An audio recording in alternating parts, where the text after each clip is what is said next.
Maintenant les Côtes d'Armor et où les liaisons maritimes vers l'île de Bréhat font des vagues. L'île aux fleurs, comme on la surnomme, est visitée par de nombreux vacanciers. Avec 400 000 passagers par an, les traversées, officiellement assurées par une seule compagnie, attirent les convoitises. Manon Amion et Catherine Basile nous détaillent cette bataille navale. Depuis 1905, tous les jours, c'est le même balai. Les vedettes de Bréhat embarquent des passagers à la pointe de l'Arc Ouest.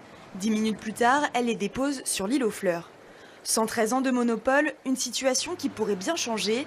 David André vient d'acquérir le Bigorneau, un bateau de 75 places. L'idée d'utiliser ce navire, c'est en fait proposer des prestations un peu différentes sur le transport maritime entre Bréhat et le continent.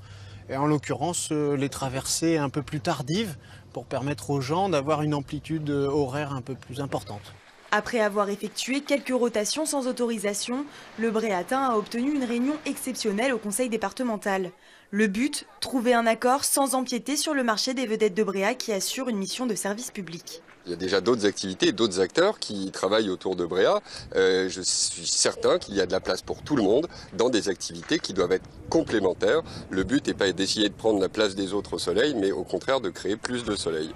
Sur l'île de Bréhat, à peine plus de 300 habitants à l'année, cette ouverture à la concurrence fait des vagues. Il faut dire que les horaires actuels des vedettes, dernier départ 18h hors saison et 19h45 au plus fort de l'été, ne satisfont pas tout le monde. Moi, je pense que déjà la liberté de mouvement, c'est important pour nous. Le fait de ne pas être enclavé, de pouvoir partir tôt le matin de l'île, revenir assez tard le soir, s'ils proposent différentes horaires, différentes façons de faire les choses, ça peut toujours être un point positif pour nous.